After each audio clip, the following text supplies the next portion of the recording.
all of a sudden, and depression, after enough negative suicide attempts. At the young age of 12, so my mum was stuck raising me and my sister. We were on welfare for most of my childhood. My father was an alcoholic. In the city, it was full of drugs and prostitution. Darrell claims that his mother, a Christian woman, steered him away from trouble on the streets as best she could, but despite her efforts, he inevitably found himself going down a bad path. At age 16, he would become a father, and in regards to this, would disappear. I've done all of this on my own, raised my child by myself. This woman actually has a paternity case in Waukesha County against Darrell for failure to pay child support, and to this day, he owes her in excess of $40,000. A year later, in 1999, Darrell, aged 17, would receive his first federal promotion. Substantial background. I won't be able to cover it all, but I will highlight moments that I found to be of particular interest. In 2005, he would move to Nevada for a fresh start, but within a year he was charged with statutory sexual seduction of a minor and contributing to the delinquency of a minor after he impregnated 15-year-old Erica Patterson in a place called Sparks. He pleads guilty to this and is required to register as a sex offender and to never contact her.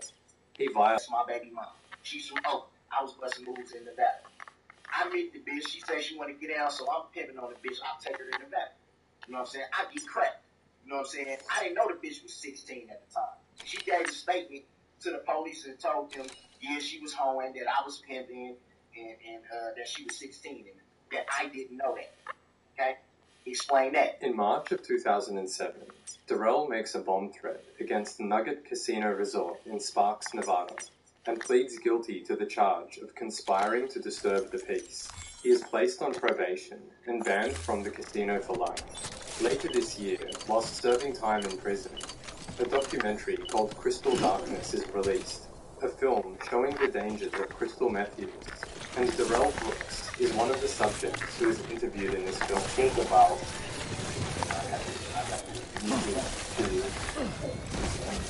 going without my time. I thought I was this wonderful father, this greatest dad ever. You know, the business is just like, I'm going to give him everything that I didn't have. But then it's like, in reality, actually, not even.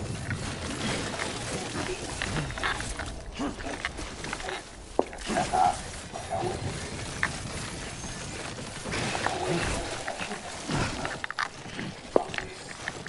Construction complete. Wow. Well, This guy. Speak for I'm going a lot of words. That's what I'm saying. February 24th, 2010, Darrell is charged with strangulation of 27 patients, battery, and damage to property. After the woman tells police that she was to the ground during a March 25th, 2011, he is charged with resisting an officer after fleeing a traffic stop but not wearing a seatbelt. During the stop, the police officer jumped inside of Darrell's car, fearing that he was about to be run over. As Darrell began to drive away, the officer wrestled for control of the steering wheel. Eventually, he was able to stop the car, removing the keys from the ignition. But Darrell was missing. Court records say that he was arrested, hiding in a children's playhouse in the same block. January 24th, Darrell's sister Debbie dies of illness, and this is said to have affected the family tree. His mother worked on both teams, and he was hiding in the daughter. She was also my friend. We did everything together. We were two peas in a pod. We shared so much. Even after she left two beautiful children, 9 older bridges, and her twin brother, Darrell. We will always miss her pretty face, her love for people, her cooking, her sense of humor. She will always be missed, and forever will live in our hearts. 2016, Darrell is arrested for failure to comply with sex offender laws, as it is If the theory discovered that that he had targets not are been in somehow compliance connected with to the them beach since is correct, 2008. He then posts Mountain Mound bail on City this may very case, well be and in shortly danger of after being consumed by the other side. Which is why they need you to close off the ones in that region before it's too late. However, if we were to use an antimatter bomb, our scientists think it might be enough to sever the connection. They used to research antimatter propulsion technology here before the first expedition, using antimatter sequestered by the beach, believe it or not. Those experiments were eventually suspended. The researchers never came close to developing anything workable, and the dangers were deemed far too great. When Bridges 1 arrived, they assumed control of their facilities and antimatter stores. To minimize the risk of a catastrophic annihilation, the antimatter was partitioned using special magnetic traps. We repurposed those traps to make the bomb. Once the magnetic field is removed, the antimatter comes into contact with the casing and triggers a void out. It goes without saying, but if one of these things goes off en route, we'll have a catastrophe on our hands. And to make matters worse, the traps weren't designed to be transported. Sure, the container carrying the bomb has a built-in stabilizer, but it's not something you want to tip over or drop. If those magnets fail, you're gone, along with everything else for miles around.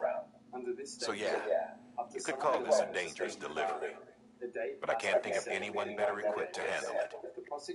Get it done, Sam. We're counting on you. Then the defendant is to be released on bail. In this instance, on the date that he was meant to attend court, another jury trial was in progress, meaning that his court date was to be postponed.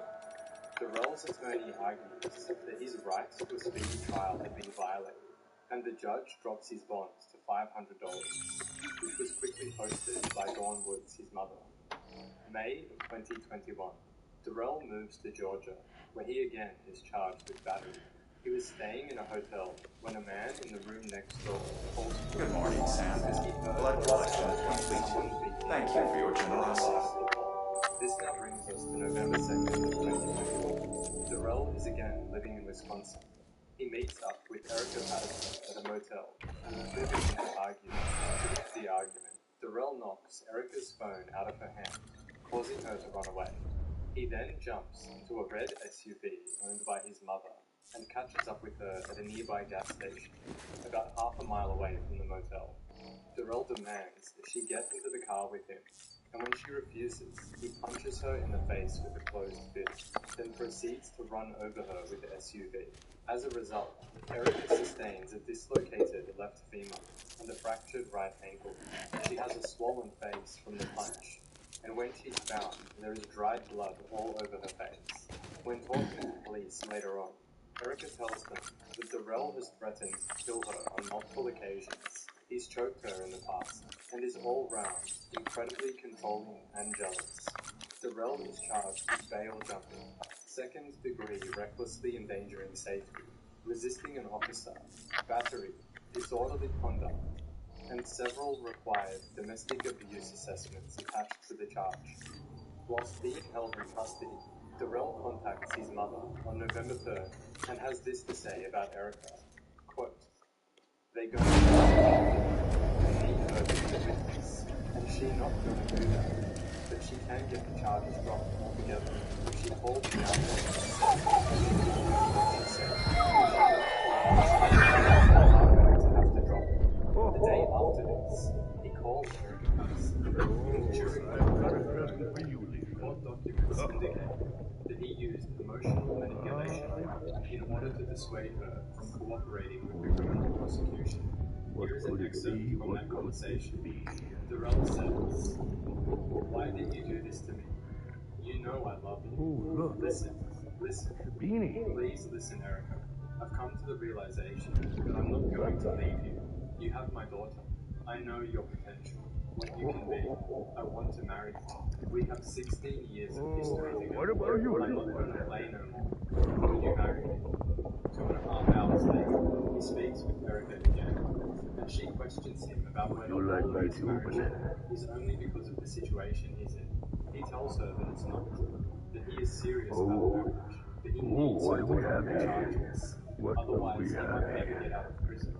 A spaceman. Because of this situation, you know there is a possibility I Gotta might give my body his best that I can name. die in prison, right? Keep sitting up here, facing 60 fucking years. You have to keep your mouth Won't be shut. needing this anymore. I'll die in here. Think how bad that would I'm not make my fighting. mother feel. Think of how much You're all that pain matters that to could me be. now. So I'm This gonna is stay all right stuff here with you you. wasn't thinking about when you opened your mouth.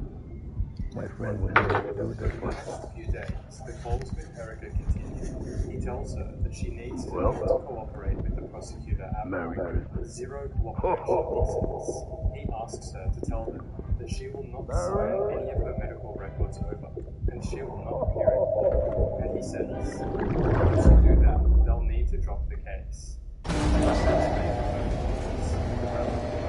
Actually, let's speak to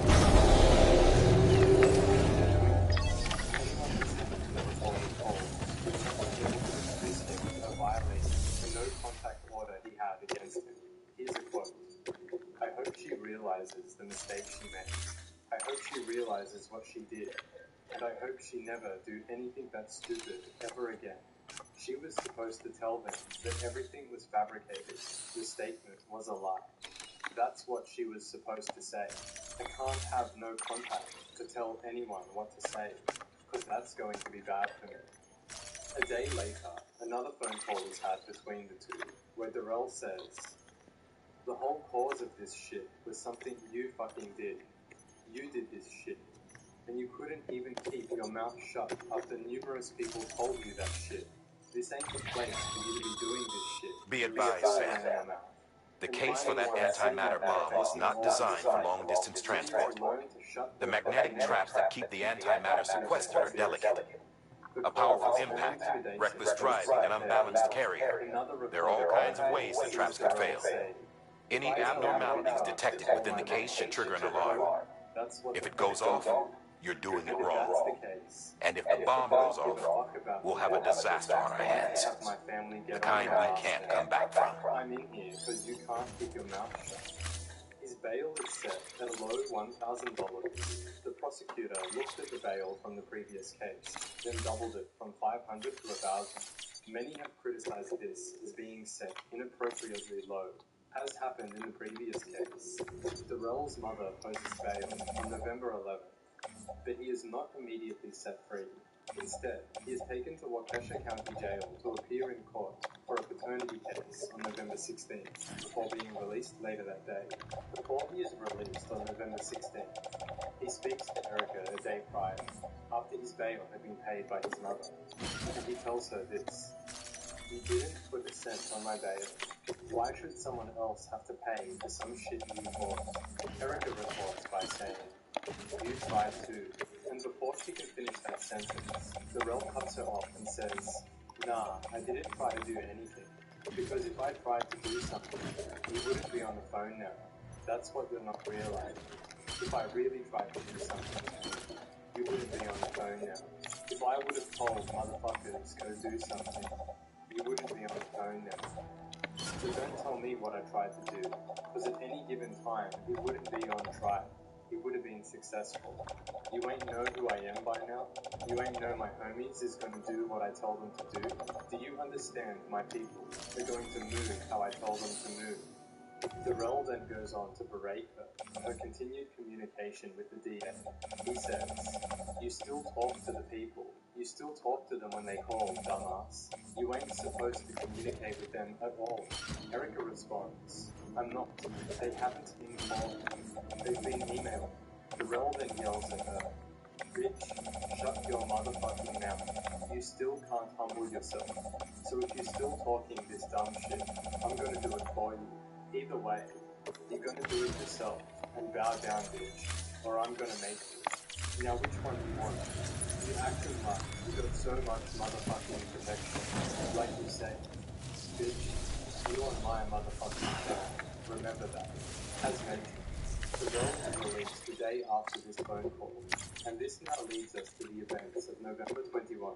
On this day, a Christmas parade is scheduled for the city of Waukesha, a joyous event where the community gathers to watch the parade run through a route that goes through the main street of the city, groups like the Catholic Community, the Dancing Grannies, the Extreme Dance Group, the young people aged as low as 2 years old, the marching band, Blazers baseball team, businesses would attend, with employees dressed up and handing out treats. And the tradition of this parade is a long-running one, a much looked forward to event. Be amongst the advised, community. the case for that antimatter.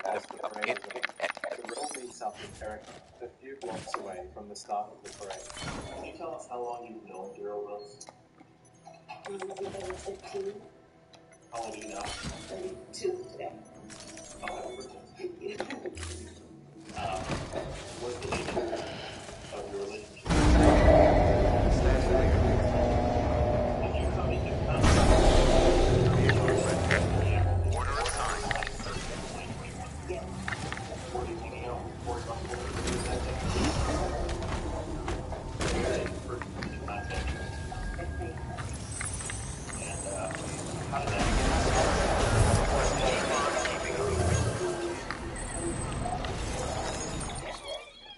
Came out to, well, I told him I was with Miss Corey when Darrell was in his way. Corey and Nick had left. So I stopped and waited for him. We were still arguing on the phone, but I waited for him. Did you get in the vehicle? Yes. Okay, and what happened next? We drove around and we were arguing. Next thing got into an altercation. He hit me in my eye, jumped out of the car. What did he use to hit you? His hand. An open hand or closed fist? Yes. One was a fist, I would say. But it was hard. So it looked like the witness raised her right-handed. Yeah, Kind of waved it almost like a back slap. no harder than that. What did you do after Mr. Brooks struck you? I cried, and then I just jumped out of the car. And then going towards down the hill, and just following me, Describe how you were going down the hill. walking, running, How was he going down the hill? driving. He tried to take my phone from me at the light, going down the hill, and he just kept following me, arguing with me out the window. Did you at any point attempt to contact anybody for help? Just Corey, about towards the plane park. That's when I called her. I got closer to it. I was not looking ahead of me, as you can tell with the video. I was looking at my phone trying to call Miss Patterson back, that she was not answering her phone. That scared me. So I told Corey to keep an eye out look for her, as I tried to keep following her. When I looked up and we got past the White Rock Elementary School sign, that's when I seen her. Do you remember what was happening when you found her? He was swerving into her. Did you say he? Who are you talking about? Carol. Did you hear Darrell saying anything to Erica at that time? He was yelling at her to get back in the car, and then I ended up chesting up to him. Corey and Mr. Brooks were arguing. One of them, I think it was Nick, called the police. And that's when he drove off.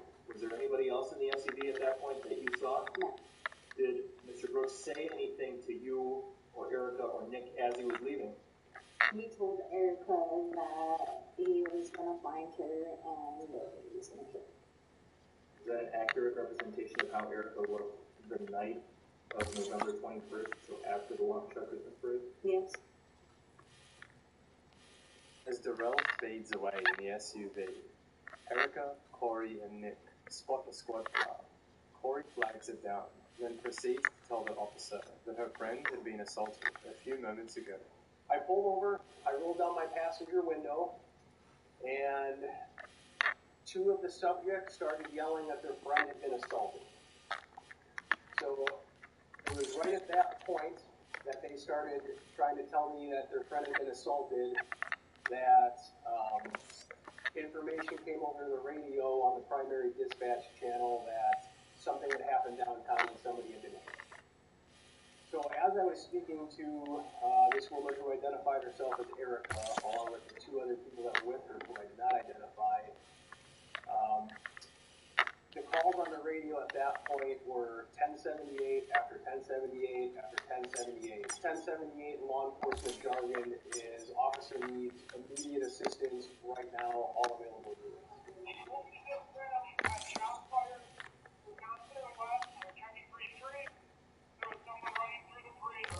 So the parade route of this map is essentially this purple line.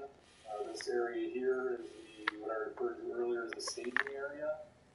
And then actually at this corner right here, westbound is where the parade route would follow. Down to the corner here, I refer to this as Veterans Park. That's that area there. And then it would turn up Wisconsin Avenue and end around the library right here, which is that green area. I was here at the intersection of Hartwell and White Rock, and I looked to my right or to the north down White Rock Avenue, and I saw a red SUV traveling toward me at a high rate of speed. I used both hands and waved them overhead like this in an attempt to catch the attention of the driver. Were you dressed in a police uniform, sir? Yes. As the SUV passed me, I looked over the hood or the top of the police vehicle that I had positioned on the road there, fully expecting that as it passed, that I would see the car slam on its brakes and I realized it had entered the parade route, figuring it was a lost motorist. I didn't see that happen.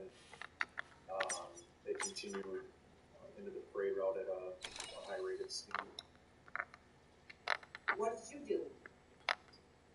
Upon seeing that, I got on my radio in an attempt to notify other personnel assigned to the parade route. I stated that a red SUV had just blown by me. I got in my squad car and was bombarded with the most terrible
Volunteers who were carrying the banner that day?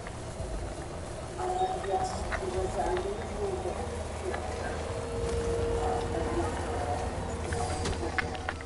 at the last minute, the gal didn't show up.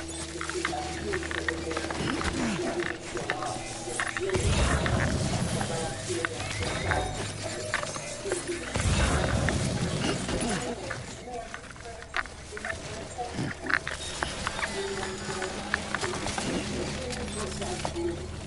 she held the group together.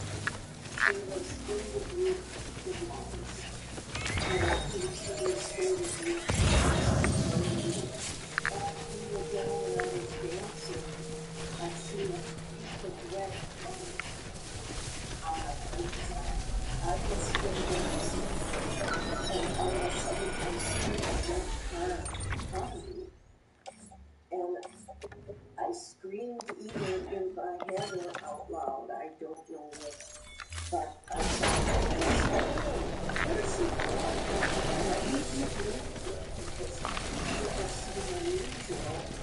and I knew he was going down the cemetery he was going to be alive. And he wasn't going to see it. He was going to have a good trip. And tomorrow, he just hit them. And as he was coming in, he started then going toward the middle, where he hit 2 more people, and then veered to the left and continued. Jenny and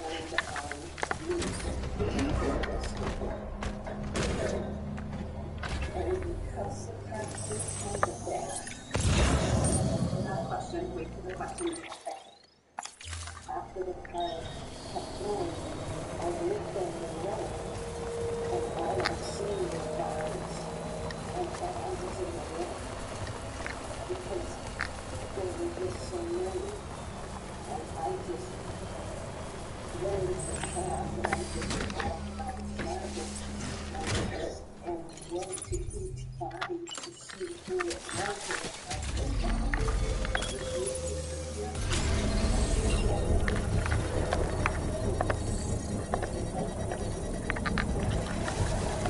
I'm right here. Hey, you. I'm right here. What you looking for, dumbass? I'm right here. Hey, come and get me. Construction complete. I'm right here. Hey, come and get me.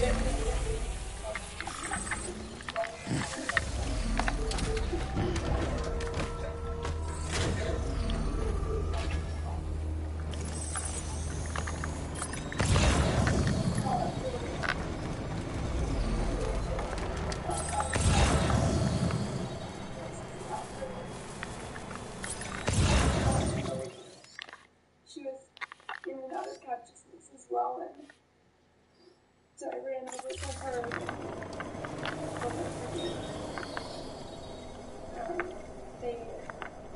They rushed her in the back because she was not doing well. The wounds got to the back.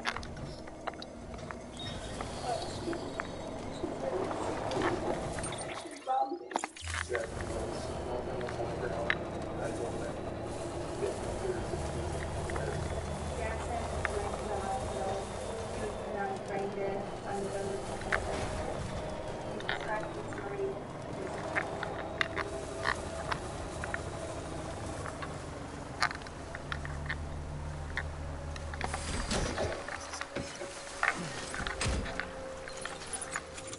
Jackson had bruising around both his eyes, He had a large bruise to the left side of his forehead. He had undergone a craniectomy. He had trauma to his brain. He had bleeding around his brain inside his skull. He had multiple bruises to his brain. He also had a separation of his skull from his cervical spine.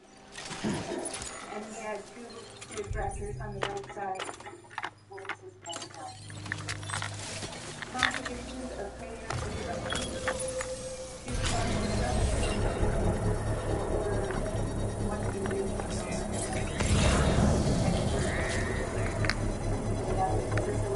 being struck by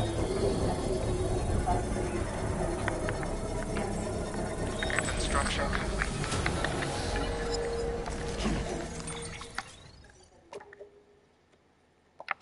Jackson Sparks was 8 years old at the time he passed away, and was the sixth victim who died in relation to the parade attack. 62 others were also injured, and on the night, the Cloisters Hospital had quickly become overwhelmed with emergency patients, requiring assistance of 4 nearby hospitals for support. Amongst the people admitted, 16 were children, and many of these injuries were critical, requiring multiple surgeries, hospital stays that lasted months, medical treatments which are ongoing still to this day at the time of recording, and countless others were severely psychologically scarred. As Darrell approached the end of the parade route, he charges his vehicle through plastic barricades, and a nearby patrol officer fires 3 shots towards the back of the SUV, all 3 hitting the vehicle, but none bringing it to a stop. The city police response is swift, yet overwhelmed, with many squad cars tied up, assisting the transport of patients to hospital. Law enforcement from surrounding locations converge onto the area, including agents from the FBI. Detectives quickly intervene with multiple cooperating reports of the driver and the police photograph and video. Police provide treatments and search in the surrounding area. After leaving the parade route, the rail driver can be seen on school his vehicle were barricaded behind some houses at the turnout and off-duty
When he came out from the garage, he was asking if I could call him.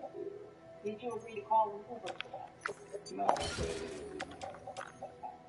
And did he comply with that? Yeah, he did. When he was leaving, he was kind of taking his time. And,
Putting his dreadlocks on as he makes his way to the yard. At 4:53 p.m., Erin Cortez is heading home with her husband after witnessing the events of the attack. Whilst making her way back to the car, she runs into Darrell Brooks in the street. We had just rounded the corner onto Elizabeth Street, and Darrell Brooks, we were in front of Darrell Brooks, in a shadow between a couple houses. We asked him either and we said, we hesitated because it was strange. It was a strange encounter, and after what we just witnessed at the parade, I think we were both pretty much on edge. At that point, his next words were, "I'm not going to hurt you, I just need you."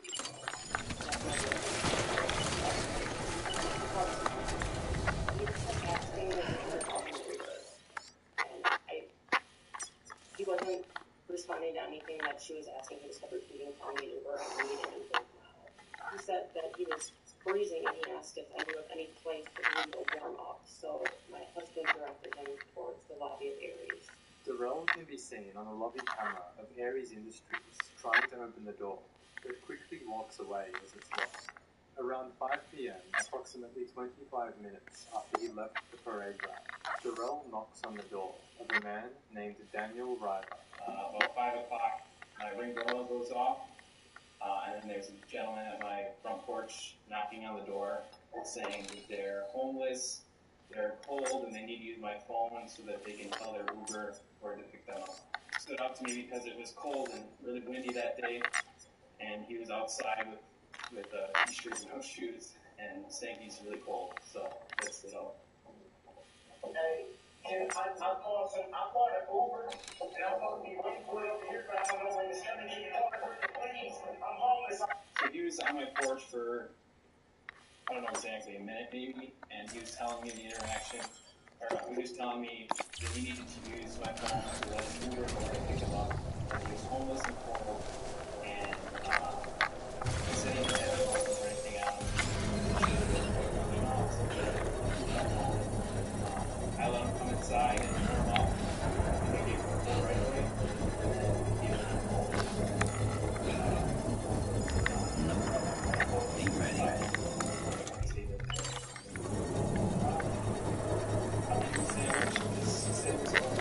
Construction complete. I said, well, I never did end up giving him stickers.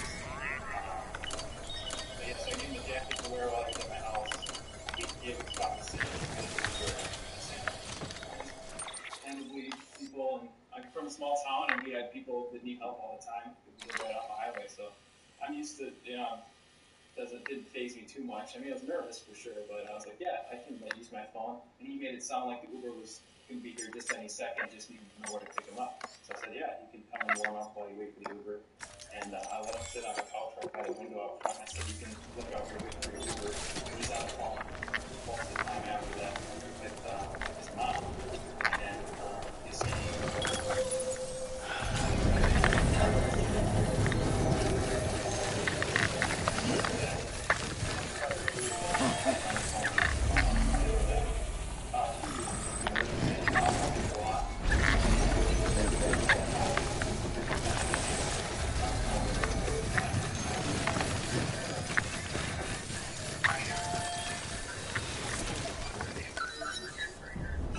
Construction complete.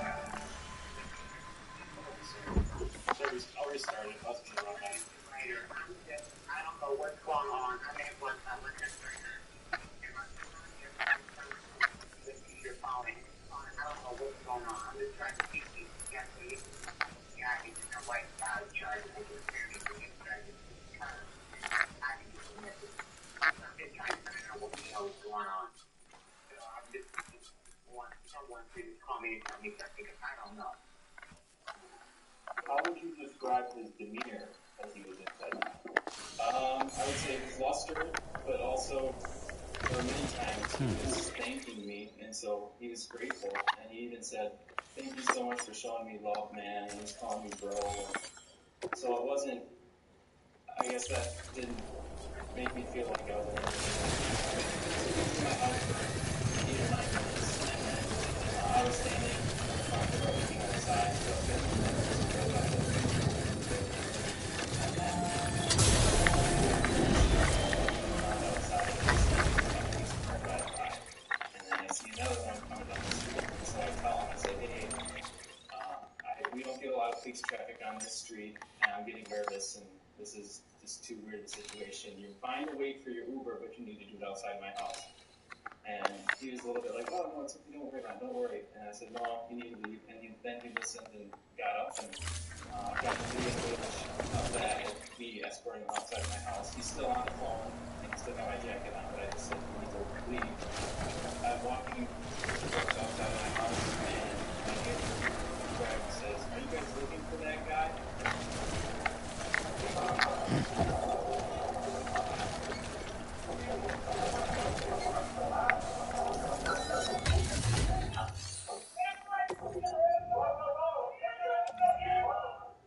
I answered a call on the radio that said there was a man going door to door on Elizabeth Street asking to use people's phones to call an Uber.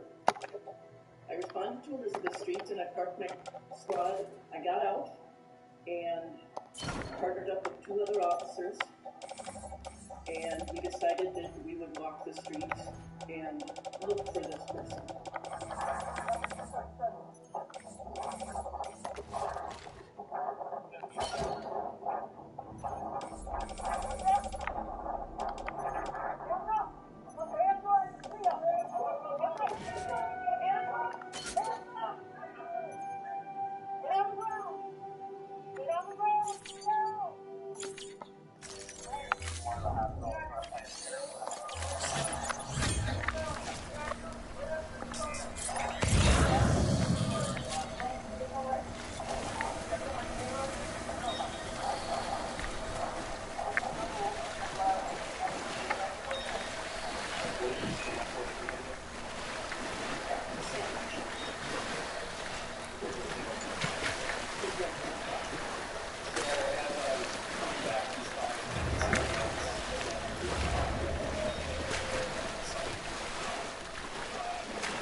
So I searched Mr. Brooks, during which time found some cards in his right pocket that had his name on it, as well as a black coat.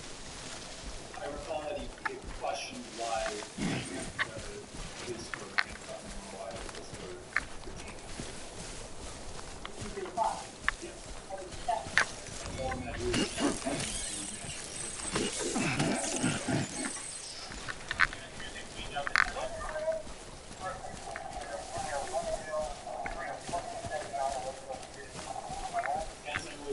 searching the area, I heard the police radio that officers from the separate jurisdiction, they had come in contact with the suspect. He was in custody. See the Elizabeth Street. The suspect identified as a destination of the airports. He was around in custody. Mr. Brooks told us that his shoulder he was arrested, including the arresting officer's slammed into his mouth. Did you have the opportunity at any points in this investigation to review body camera footage from Officer Rebecca she was thinking the direction of the rock is going to come out to the ground. Believe in yourself.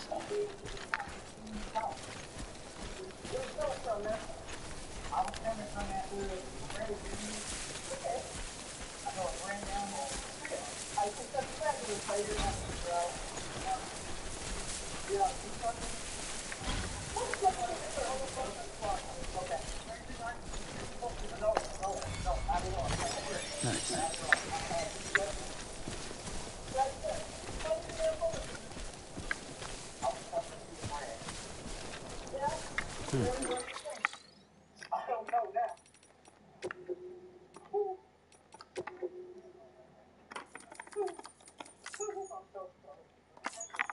Durrell is taken into custody, and an interrogation is conducted, where information that he is the suspect for the parade attack is withheld from him. He is told that he has been arrested, and is being questioned, for the sole reason being a domestic abuse claim against him, filed by Erica Patterson. Durrell is quite vocal about his opinions on why Erica would say such things about him, and he claims that she is falsifying these reports, like she has done many times in the past. That is the extent of information gathered, and nothing about the parade is discussed. By the next morning, there are no other suspects, and after reviewing multiple photos, videos, and witness reports, coinciding with the key found in Durrell's pocket, belonging to the recovered red SUV, documents inside that SUV identifying Durrell Brooks, along with his cell phone, detectives are certain that they have the perpetrator. The next day, a second interrogation is conducted. The detectives once again choose to focus on the battery charges, rather than immediately bringing up the parade attack. What brought you to Los Angeles? How did you get out here? I was being a friend of Los Angeles.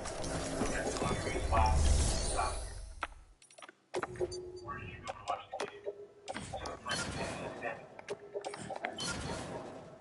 A house, a bar, a house.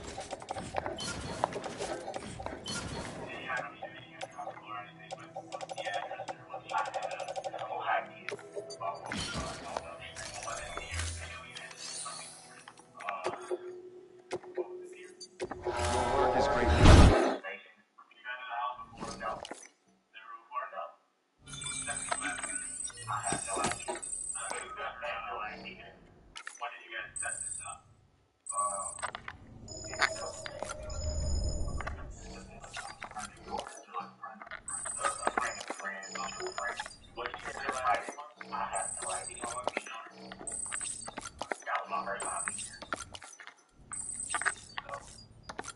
How did you get the number to know the house?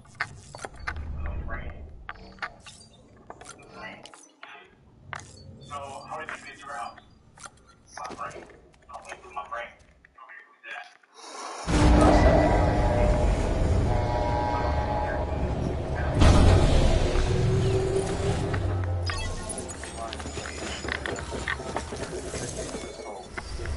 Erica would be in Waukesha, and seeing as he was coming this way to visit friends, he figured that he might as well meet up with Miss Patterson to grab $350. In a similar fashion to the interrogation the night before, he says that Erica is making up these claims of domestic violence because he refused to hang out with her that day. Oh, where you at? Where you at? Where you at? I'm like, listen, I'll be there with you. You can wait. And, you know, give you a hug, whatever. But she was like, well, yeah, I need something. I'm like, no, we can't do no more. I'm not going to have sex with you. I'm not going to hang out with you. What's the supposed to be?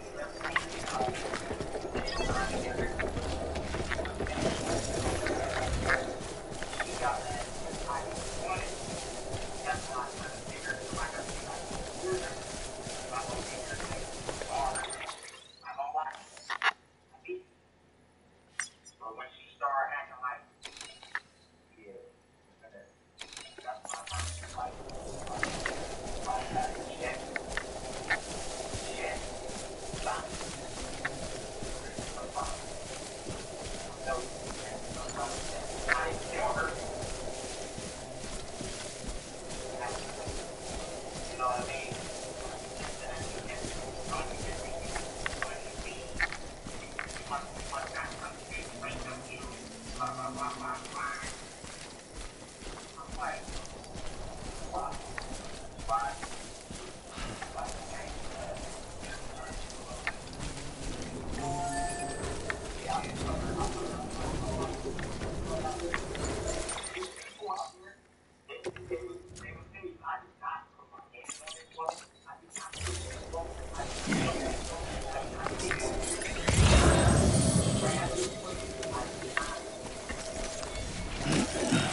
Shortly after this line of questioning, the detectives leave the room, and when they return, they begin to approach the subject of the parade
Let's go.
That's a good one.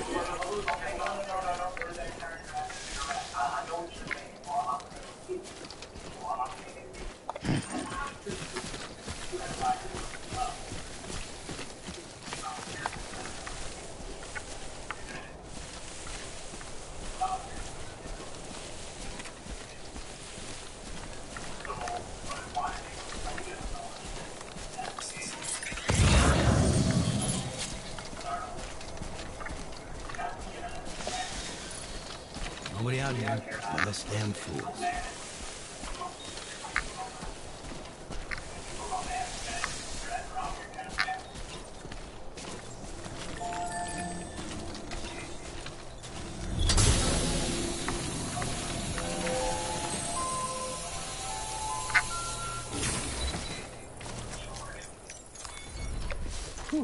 From this point on, Terrell makes it very clear that he is upset about being lied to by the detectives. And he holds on to this for a large part of the interrogation moving forward.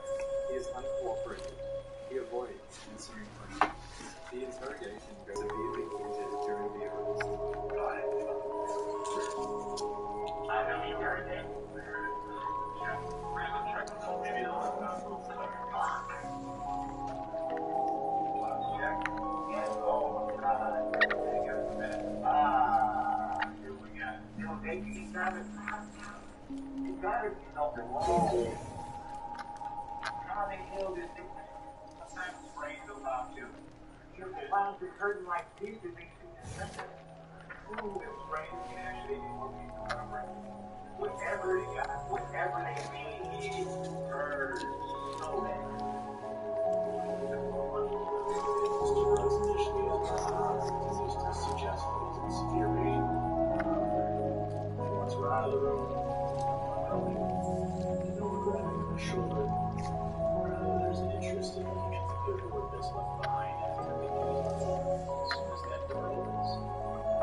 So I observed Mr. Brooks move his arms to his side, above his head, right arm. Let's get back to work.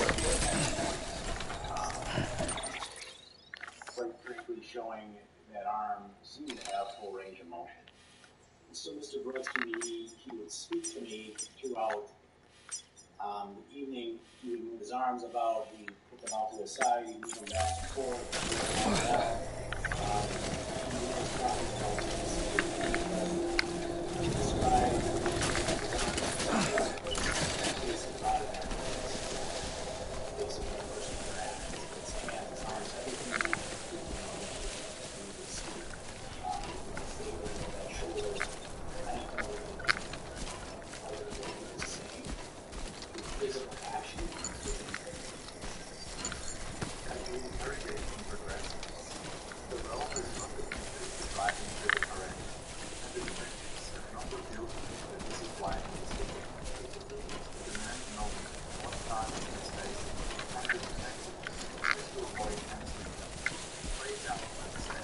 Get it done.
Stay focused.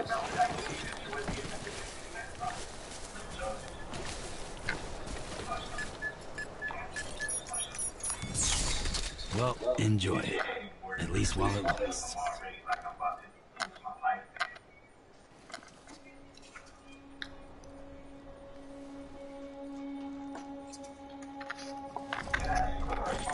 Okay. Over what?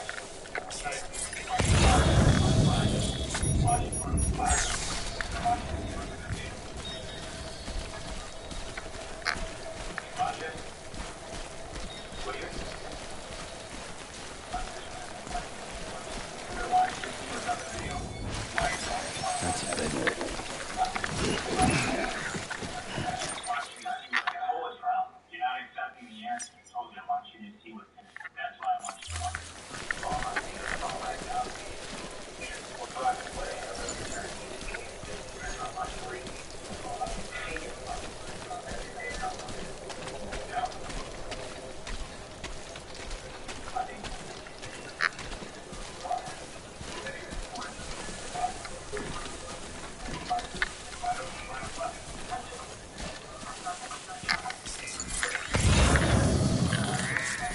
Keep moving, keep pace.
defendant ever watch that video?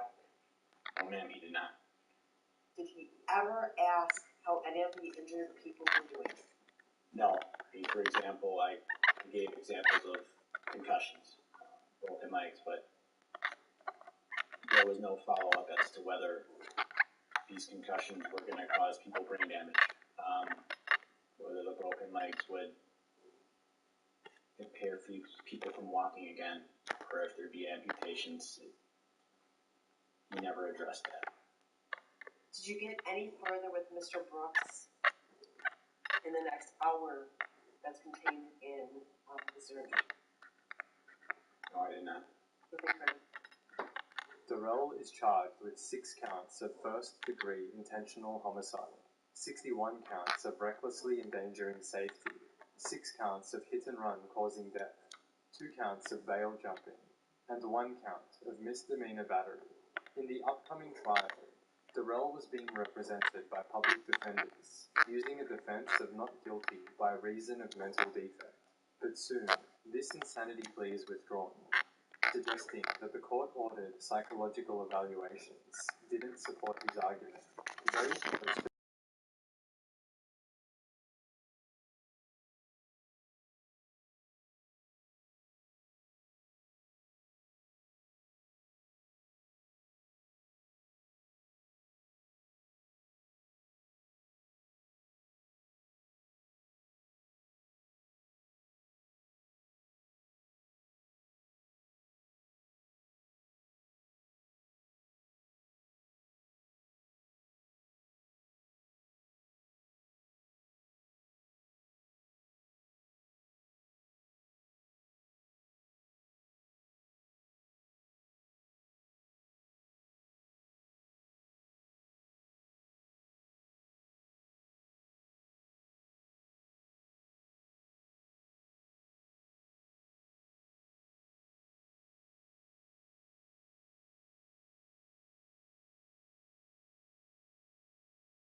Cargo verified.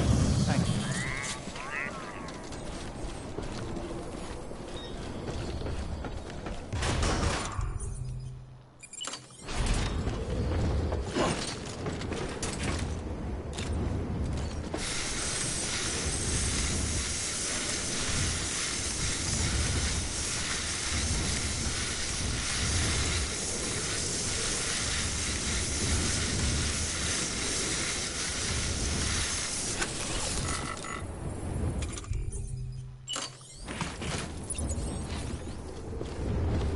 Decontaminating suit.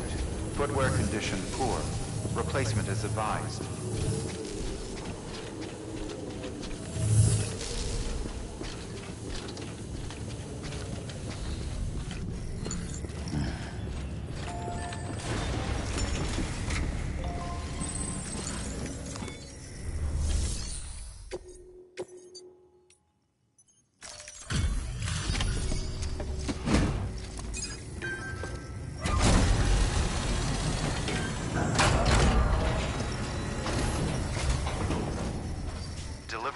complete, displaying performance evaluation.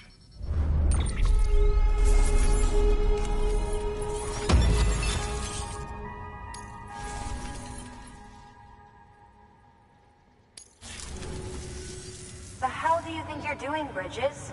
That network you're building is carrying some nasty stuff. Stuff nobody would want anywhere near them. I thought you people would have figured that out by now. We want no part of your chiral network or the UCA. That voice. Is that you, Mama? You hit your head there, Mama? I'm not yours, and yours is no kind of mother. All right, enough games, Mama. I don't think you heard me, mister. Mountain Knot City is telling you and the UCA to take a hike. You people keep doing what you're doing, and you're gonna put us right back on the road to the death stranding. We didn't ask for you to come and tell us how to live our lives. We'll decide that for ourselves, thank you very much. All we want from you is the occasional delivery. Nothing else. So you speak for the city? That's right. I'm in charge. The name's Lochner. Lochner? Hold up, I need to talk to you. You're a technician, right? Look, go home and don't come back. Listen to me, damn it. I need your help. Well, we don't need yours, Bridges. You're only making things worse.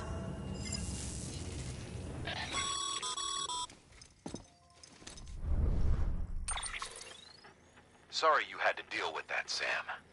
She's the boss over there, and she's not afraid to lay down the law. We need her, and we need her people. We've lost too many others as it is. Without Mountain Knot City, the chiral network and the UCA will never be complete. What now? So, here's the thing. Sam, Lochner is Mama's twin sister. Former Bridges 1. Went west with the others. Second group, just like Mama. Mama's not her real name, of course. That'd be Malingen. Both have dooms and both are scientific geniuses. Mama's primary field of expertise is applied physics. Lochner's is theoretical. Mama designed the Cupid hardware. Lochner, the software. They said they could converse over any distance. Said they had a special bond that let them. I don't know how that's possible, but I'll tell you this. There wouldn't be a chiral network without them. They were so close that some said they were like one person in two bodies. Might be why they were able to develop the Cupid. But they had a falling out after Molingen's accident. Lochner left Bridges and cut off all contact with us. I don't know what happened between them.